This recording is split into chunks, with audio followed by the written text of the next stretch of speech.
Hello, fellow ADHD entrepreneurs.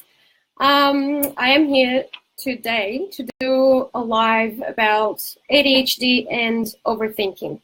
I shared a video a couple days ago, I think it was, about 5 things you need to know about overthinkers.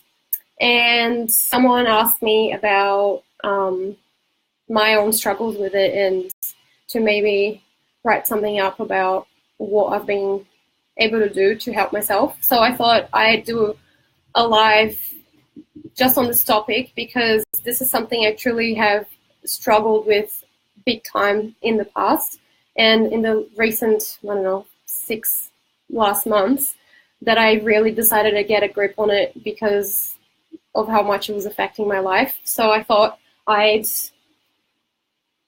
come in here and try to help you guys out with it as well.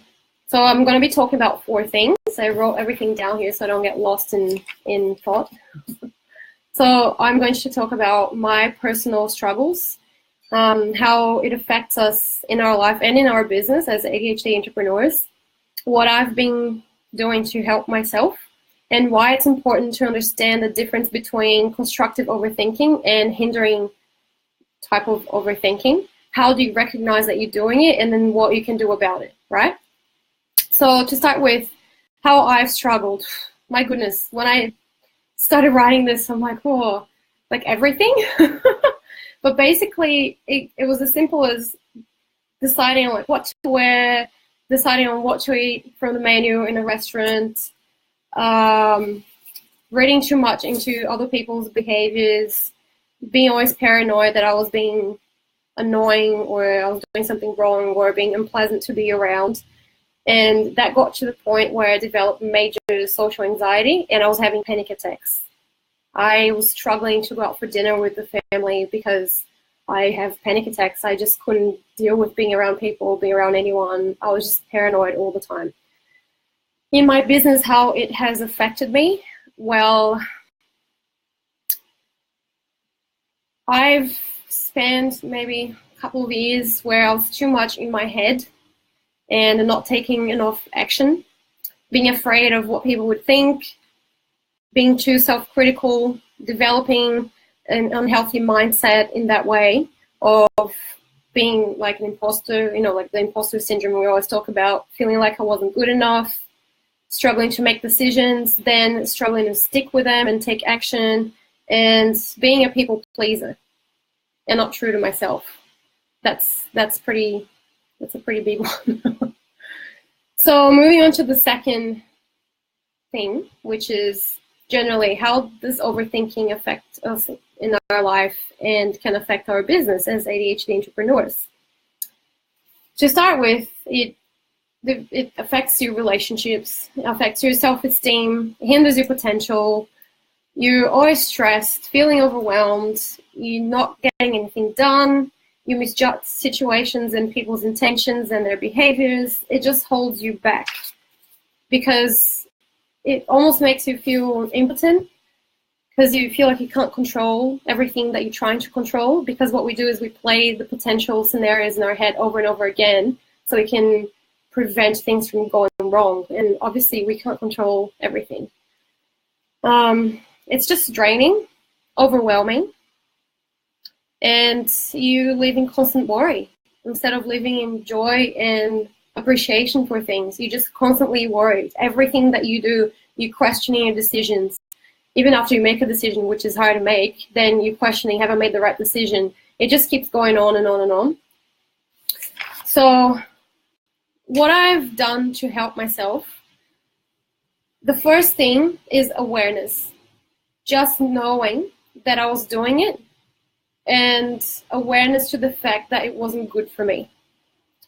Then the next thing that I had to do was to decide to get better at it and stop letting it affect my life in a negative way. When I was younger, I can't even explain to you guys, this would be a whole nother massive video if I had to really tell you my story and how this has affected me. It just affected me in every way possible you can think of, like having ADHD and overthinking everything, being a people pleaser, and just being afraid to make decisions and stick with them, and questioning everything, re-questioning, doubting, self-doubt, feeling insecure, all of that. It's massive. So I had to decide that I didn't want to live like that anymore.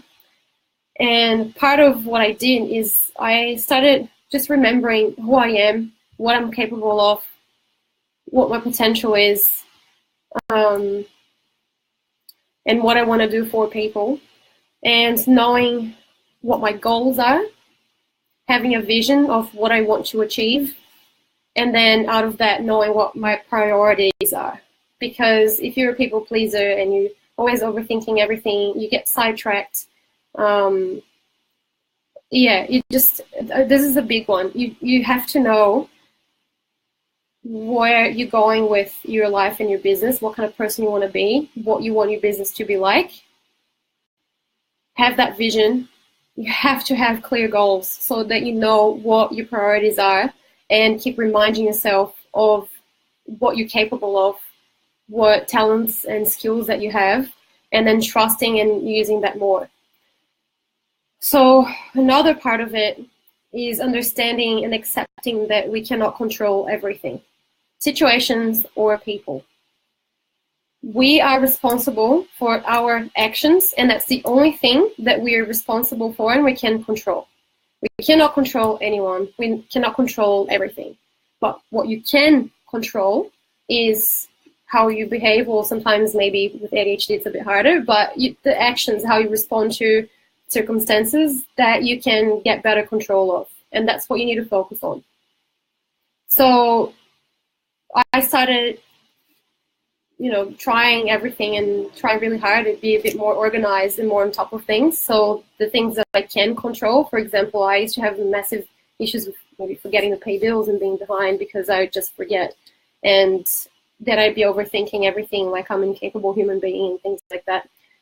So what I can do is try to be more organized in that way.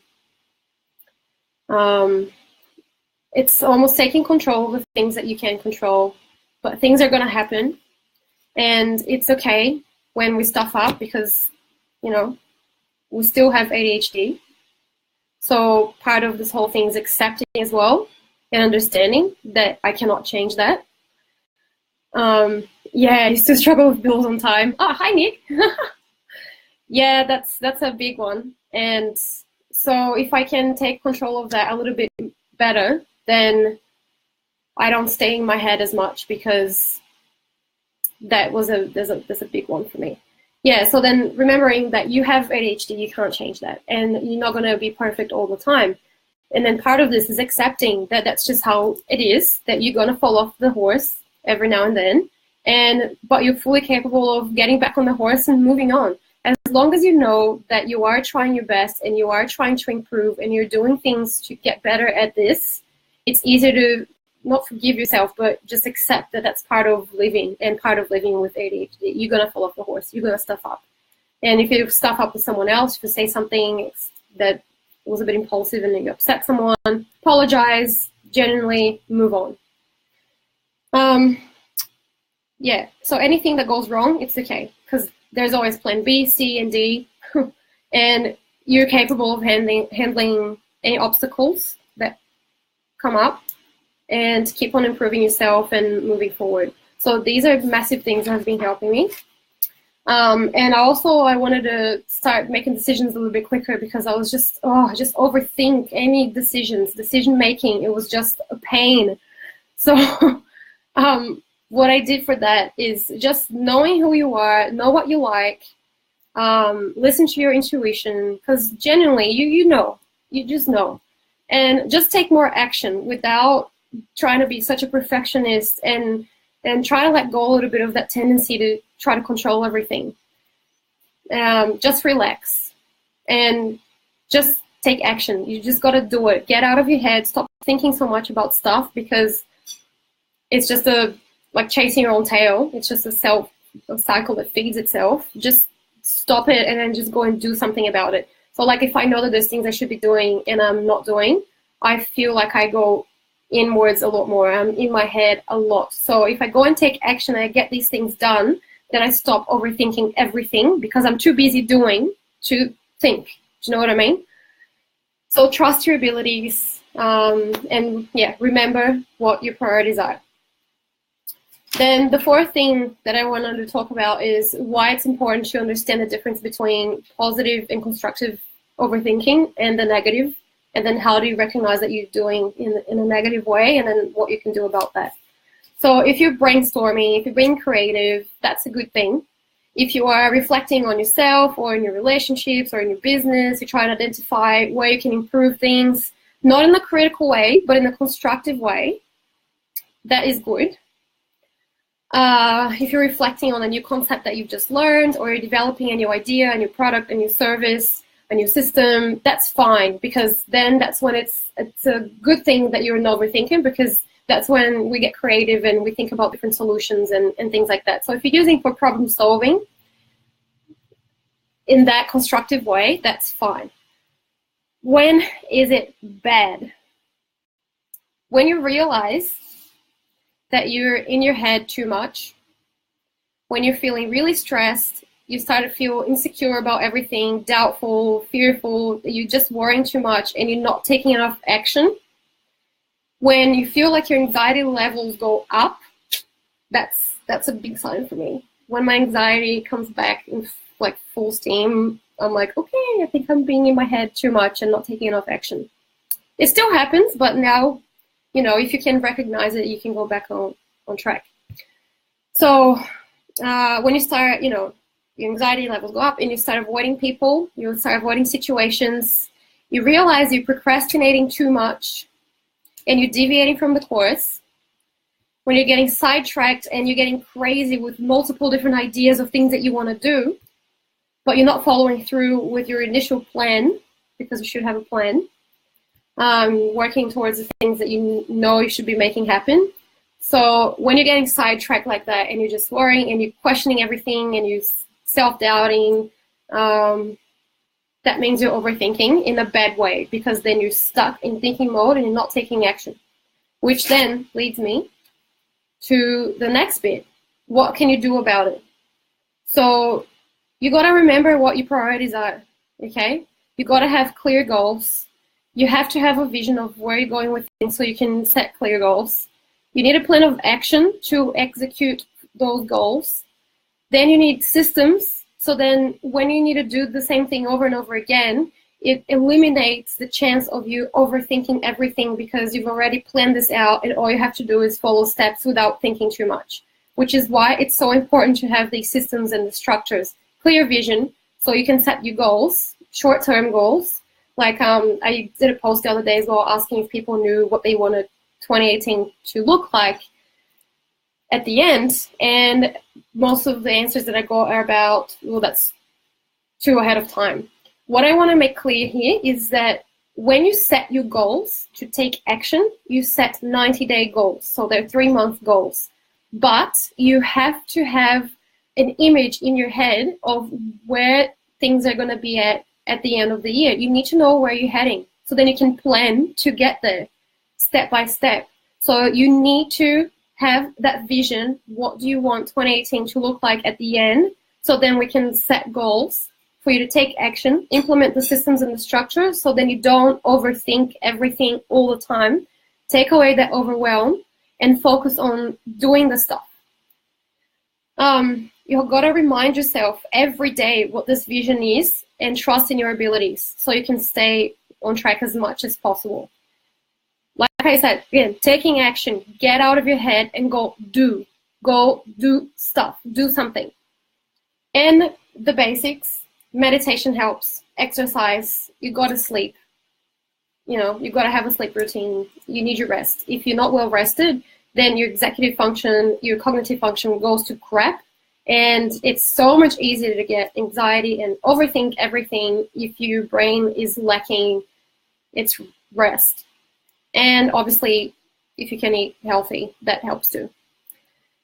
I'm not going to get into details with those things, but they help. So one thing you need to develop as well is the habit of catching yourself and paying attention so you can realize that you're doing it based on those things I said before. If you're more anxious, if you're worried a bit more than usual, if you're avoiding people. If you feel off, then have a think about it. And then you focus on, okay, so if I'm stuck on overthinking, what can I do right now to get back on track? And again, it's so much easier to do that if you already got your goals set up, your systems and your structures. So then all you have to go is grab your plan and then go pick one thing out of your to-do list, out of your action steps, and then just go do it, just to break you out of being stuck in that overthinking mode. Yeah, so be mindful and self-aware, relax and follow your plan. Take time for yourself. We all need alone time to just be with ourselves and think about how have things been going, what is my body doing, what is my head doing, what does everything feel like.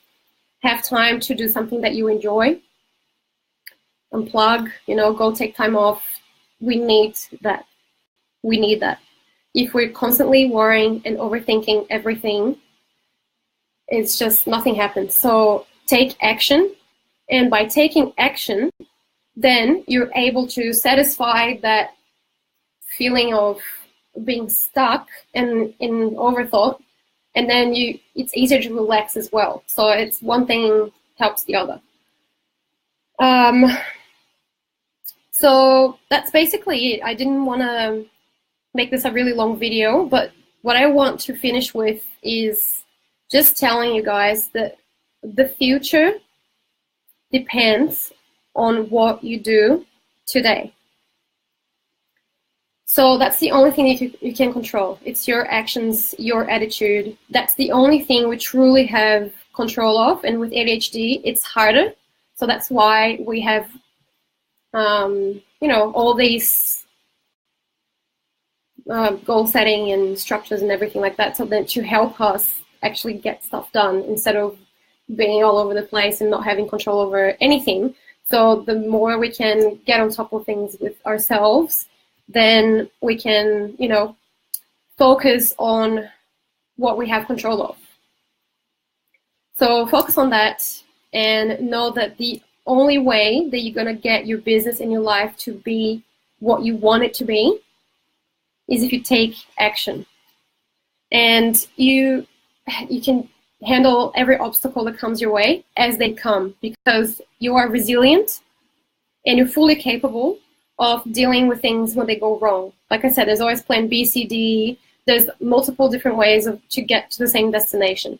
So just relax with that. Just know that you can plan for things, but accept that you might go wrong or you might fall off the horse, and then that's okay, because you get back up, and because you know where you're going and you know what you have to do, it's so much easier to be resilient because you've got direction, you've got purpose, you've got focus. So just remember that, okay? So that's really the message that I wanted to leave you guys with. And in regards to building those systems, getting that clarity and goal setting and having an action plan in a way that it works for us who have ADHD, Mr. Nicholas Rizzo and I have been working really hard in putting something together to help with that, because it's something that obviously we both have struggled with for ages. And I've tried different things, Nick has tried different things, and when we met and we started talking, we realized that the same things that he tried and tested and didn't work for him and what worked for him were the same as me. And we've been implementing that in our own lives, and we can see the difference that it makes, and we want to be able to do that for you as well. So starting with the monthly challenge on the 21st, so that's our tomorrow. I'm in Australia, so yeah, tomorrow we start with the challenge. So have a look at what the challenge is all about.